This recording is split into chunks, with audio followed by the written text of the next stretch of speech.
Dans les hôpitaux, plusieurs patients, lorsqu'ils arrivent, ils sont parfois surpris lorsqu'on leur donne certains examens qu'ils ne connaissent pas. Par exemple, l'urée créate, certains se demandent c'est quoi l'urée créate? Pourquoi est-ce qu'on me prescrit l'urée créate? Pour en parler ce matin, je suis accompagnée d'Olivia Chana, qui est maître d'éthique et espace santé. Bonjour Olivia. Bonjour. Bonjour Madame Alberto. C'est un plaisir pour nous de vous recevoir sur le plateau d'Espace Santé. Merci. Alors, chers téléspectateurs, nous espérons que vous savez que vous êtes sur Espace Santé et que vous êtes sur Parole Créatrice Info-TV. Ce matin, on va parler de l'urée créate. Et comme je vous disais tantôt, je suis accompagnée d'Olivia Chana qui est sur ce plateau. Alors, Olivia, c'est quoi l'urée créate? Bon, en fait, de manière simple, l'urée résulte de la dégradation des protéines dans l'organisme. Et la créate, qui est un déchet de l'organisme, il est aussi issu de la dégradation, mais cette fois-ci d'une substance qui est contenue dans le muscle. Et cette substance, c'est la créatine. Alors, lorsque un patient arrive à l'hôpital et qu'on le prescrit l'urée créate, pourquoi est-ce qu'on le prescrit l'urée créate? Bon, généralement, les cliniciens ont tendance à observer les signes et les symptômes. Donc selon on peut utiliser ces symptômes, on va orienter vers ces différents examens. Alors, pourquoi est-ce qu'on dose donc l'urée créate à un patient? L'urée créate est dosée pour explorer la fonction rénale des différents patients. Donc, comme on sait que c'est au niveau du rein qu'est filtré tous les déchets de l'organisme. C'est pour ça que les 1 gramme d'urée et la créate nous permet d'explorer vraiment ces fonctions. D'accord, dans ce qui voudrait dire que les téléspectateurs qui nous suivent devraient savoir que lorsque vous venez à l'hôpital et qu'on vous prescrit l'urée créate, en fait, c'est pour regarder l'état de vos reins. C'est ça? Oui, c'est ça. Donc, je crois que maintenant, je crois que beaucoup sont contents de savoir ça, parce que beaucoup ne savaient pas que c'était pour regarder le rein. Alors, lorsqu'on regarde ce rein, lorsqu'on vient faire l'urée créate dans les Chana, parfois, on trouve des résultats où l'urée est soit élevée, soit c'est la créatine élevée. Qu'est-ce qui explique cela? Bon, en ce qui concerne l'urée élevée, l'urée étant le produit de la dégradation et des protéines, il est apporté à l'organisme par notre alimentation. C'est ainsi que si on consomme beaucoup de protéines, c'est normal que notre urée soit élevée.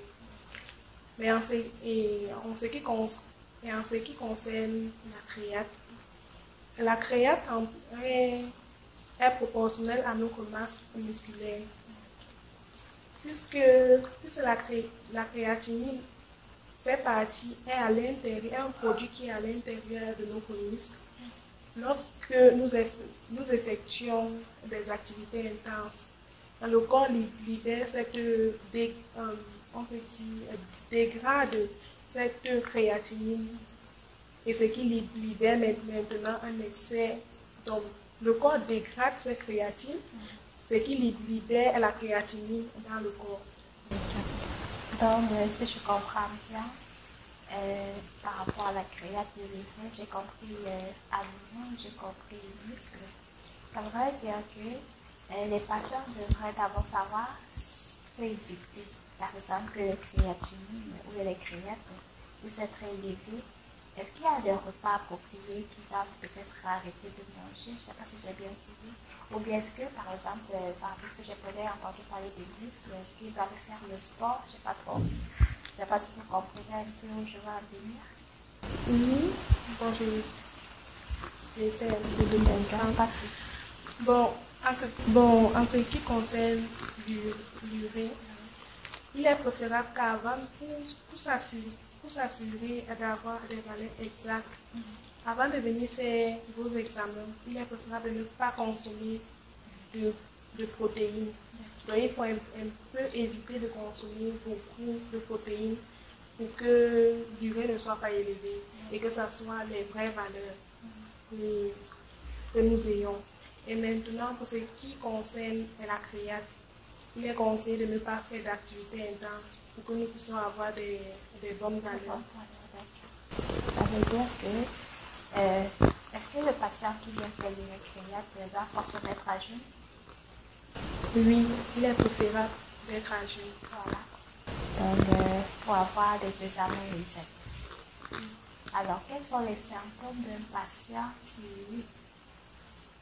dont son urée est positive, sa créate est positive? Ça voudrait dire qu'il a forcément l'insuffisance rénale? Non, non, pas forcément. Une urée, pour qu'on dise qu'un patient a une insuffisance rénale, il faut exactement qu'on puisse calculer la clairance.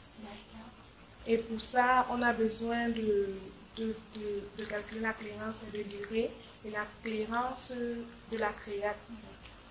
Et en ce qui compte, pour la clairance de l'urée, on va devoir doser l'urée au niveau du sang et l'urée au niveau des urines. Mais en ce qui concerne la clairance de la créate, on aura tout juste besoin de doser la créate au niveau du sang et associer d'autres paramètres pour déterminer si il s'agit d'une insuffisance rénale.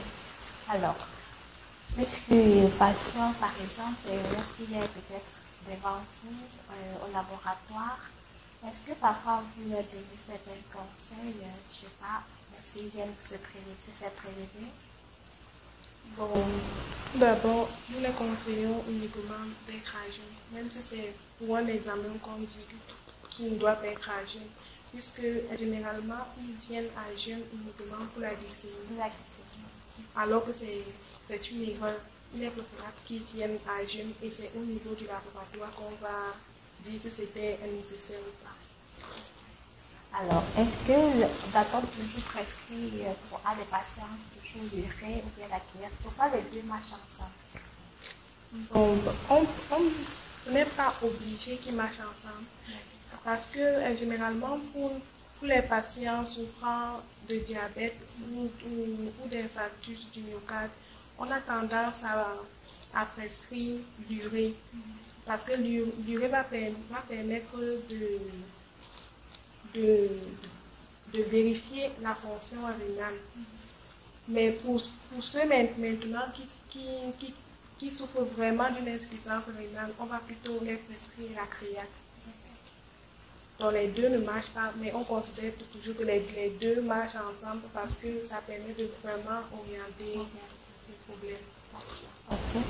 Alors, Olivia Chana, par rapport à l'urée créate, avez-vous autre chose à dire? Parce que l'optique de cette émission ce matin, c'était juste de parler de l'urée créate parce que entrer en profondeur de l'urée créate, je pense que c'est par exemple les néphrologues qui sont peut-être mieux placés pour entrer dans le vif du sujet, puisque là on pourra parler de l'insuffisance rénale, mais là on s'est plus apaisanti sur l'urée créate dans le même. Alors, je ne sais pas si Olivia Chan a quelque chose d'autre à dire par rapport à l'urée créate.